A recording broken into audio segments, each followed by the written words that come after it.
hurt me and other people, I justify by saying, at least I'm not as bad as Showbeam. How would you like to read that on your Facebook page? And yes, it did spike some guilt. I felt guilty for a while about that. So how then do you get past it? If you understand some of how you got into it, then how do you get past it? Okay, here's the first thing you do. That's right, just face up to it. I mean, it's kind of hard to do, but it is a thing that you need to do. Personally, I don't say, wow, I made a mistake, because what I did back then wasn't a mistake. A mistake is hitting the wrong key on the keyboard. I knew what I was doing, and I knew what I was doing was wrong. And for me, it's a wimp out. It's somehow not taking responsibility when you say, well, I made a mistake. If I mispronounce your name, that's a mistake. What I did knowing what I was doing was wrong. Therefore, it wasn't a mistake. It was wrong, but I did it consciously. I did it purposely. So I think it is actually beneficial to you when you look at it and quit making any kind of justification, even after all the thing I've said about trying to understand why or how. Don't justify it.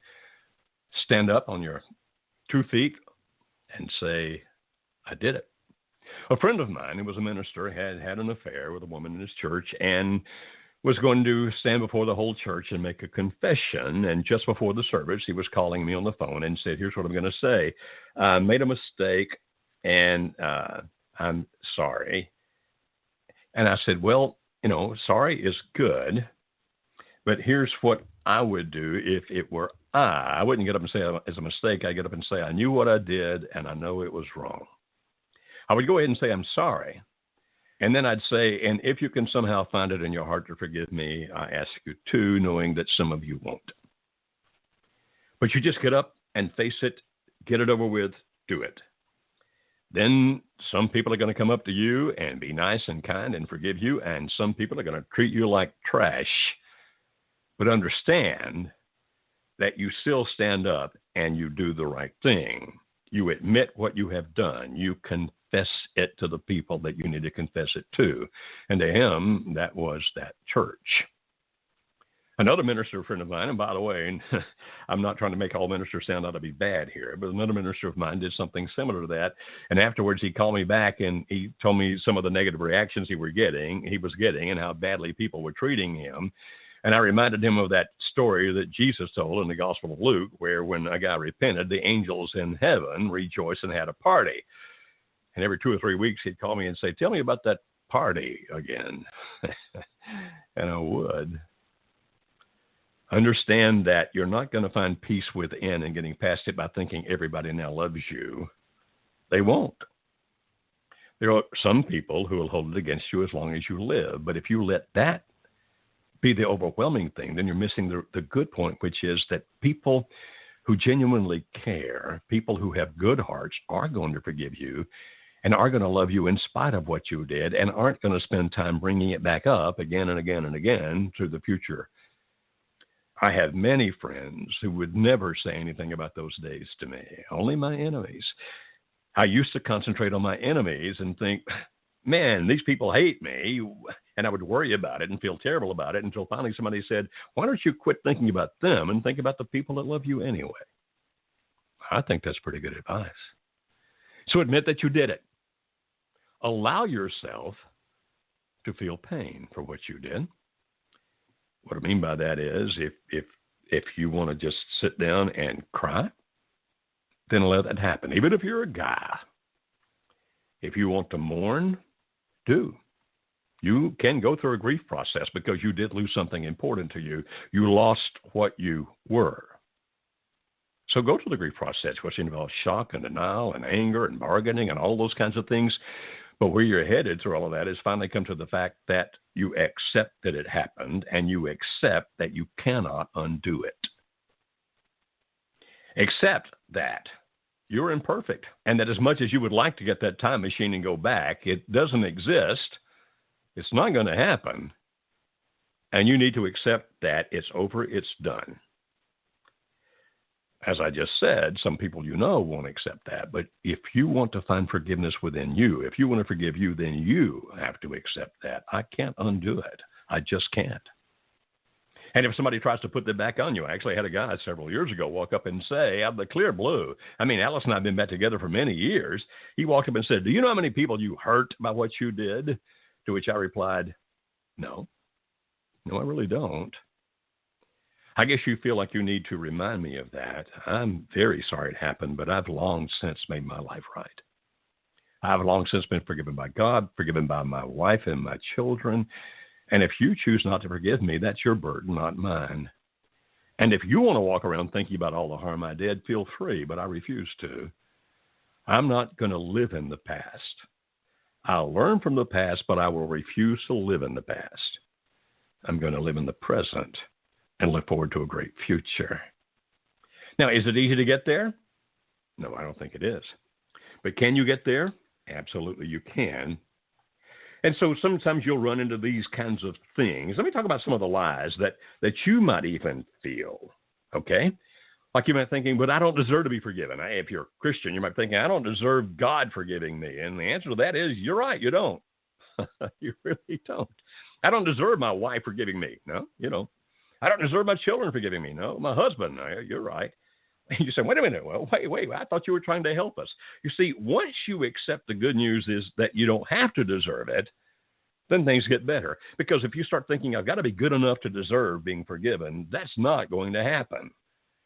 Because you're still flawed, and sometimes you'll still do stupid things. So accept the fact, hey, if you're religious, God forgives you not because you're perfect, but God forgives you because of grace. And the people who love you will forgive you not because you've gotten so good that you deserve it. They'll forgive you because of the fact that they just love who you are, period, even though they don't love everything that you have done. So rather than letting that be a lie that keeps you from feeling forgiven, I don't deserve it, accept it. You're right, I don't accept it. That makes it even more wonderful that the people that matter do forgive me. Or the second lie, like your sin is too bad. Like that woman who called me on the radio and said, oh man, God's not going to forgive me because I murdered someone. There's no such thing. No such thing. I actually ran into a situation, this was several years ago now, where a woman and her teenage daughters walked up to me after I had been speaking at a certain place and said, actually one of the daughters said, my dad would be here tonight, but he's in prison. To which I replied, why is he in prison? She said, for molesting us, those three girls. I said, I'm so sorry that happened to you. And they said, it's okay now. Because he had a problem and he went to the police station and turned himself in, and he went to prison for it. And I said, how do you feel about that? They said, our father protected us from the predator, who happened to be our father. So because he went and turned himself in, he did the right thing. He protected us, and we feel great love for him. And when he gets out, of course, we'll be grown then. And when he gets out, we'll have a relationship with him. We'll be careful about him around our children, etc., because we know he has a problem. But they forgave a man that many of us would say did not deserve to be forgiven. So you don't think in terms of my sin is so bad. Actually, if you're a religious person, read Romans 5 and verse 20, where it says, where sin increased, grace increased all the more. Another lie, like, okay, because you still sometimes want to do that thing again, that means you've got no hope. Listen, the flesh in me still sometimes wants to do the things.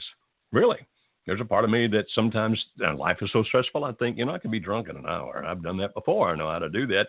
Sometimes there's a part of me that wants to go do that. The fact that you sometimes want to do it doesn't mean that you haven't repented of it. It doesn't mean that you haven't changed. It means you're still human. And so what you do is you admit that too. Occasionally, Alice will ask me that. Even all these years later, we've been remarried 29 years now, and she'll say, you ever miss that? You mean that lifestyle where I was drinking and carousing, picking up women, all that kind of stuff? Yeah, do I ever miss that? Yeah, sometimes I do. What? When I get stressed, sometimes I think about that. And she said, then why don't you do it? Because that's not who I am now. I'm a different person now. So yeah, there's a part of me that still misses that, but that doesn't mean I'm that person, and it doesn't mean that I'm that wicked and that evil. It means that I am forgiven and God has moved on.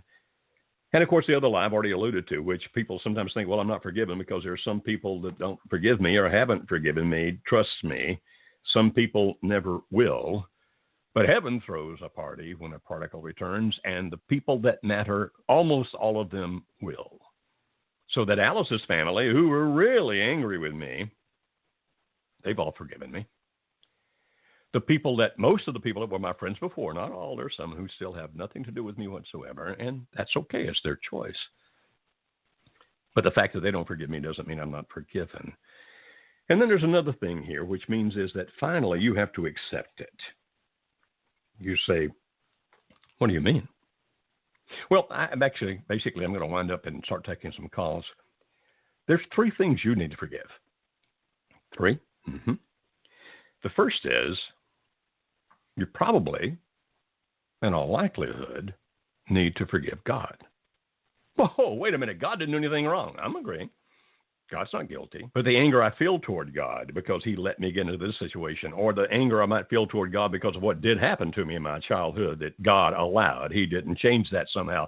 The anger I feel because he let my dad die when I was 40, and all of a sudden that threw me into a whirlwind, and I wound up doing terrible things, or let my mom die when I was 50, and I wound up doing other things because I reacted so badly to that.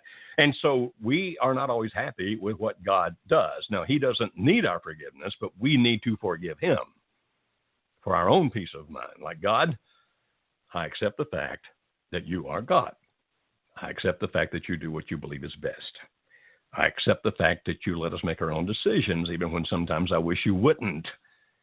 And so, God, even though I've been angry at you, and as a matter of fact, I'm still a little mad right now, I forgive you and I accept you as you are. Then the second thing is you need to forgive all those people who hurt you.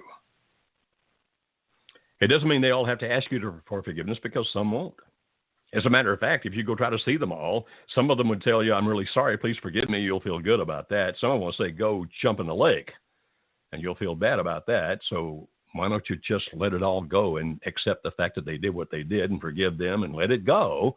And that's what acceptance is. Acceptance is not that you forget it. Acceptance is that you finally accept the fact that you can't do anything about it.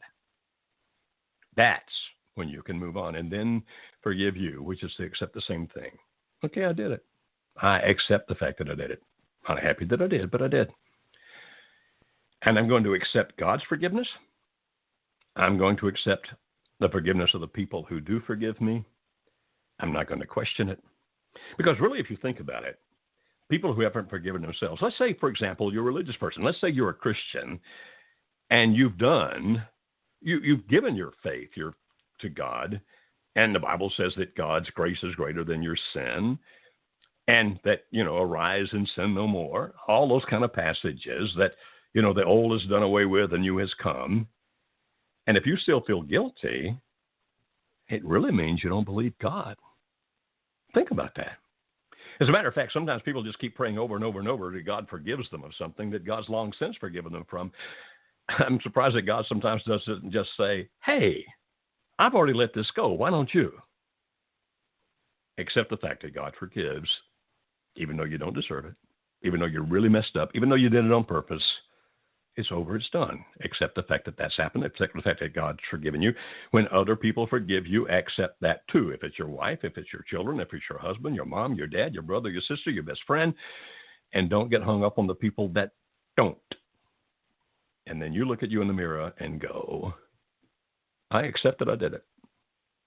But I'm going back to my belief and value system. I'm not going to do those things anymore. I'm not going to be perfect. And sometimes I'll still want to do those things. But when I do, I'm going to find somebody to help me. I'm going to call somebody who understands that I can talk to openly and honestly. And that person will help me not do it again. Just because I'll go have coffee with them, or if they're across the country, we'll talk for an hour on the phone and I can move on. You see, if you don't wind up forgiving yourself, it really has to do with not believing God, if you're religious. It has to do with not believing your friends. It has to do with not believing the people who love you. If all of them forgive you, or the ones that count forgive you, do you really want to hang on to the guilt? Does it do you any good? No. And so maybe, just maybe, you might need to go see a therapist, maybe a Christian therapist if you're a Christian and need that, and work past these things, because if you really want to put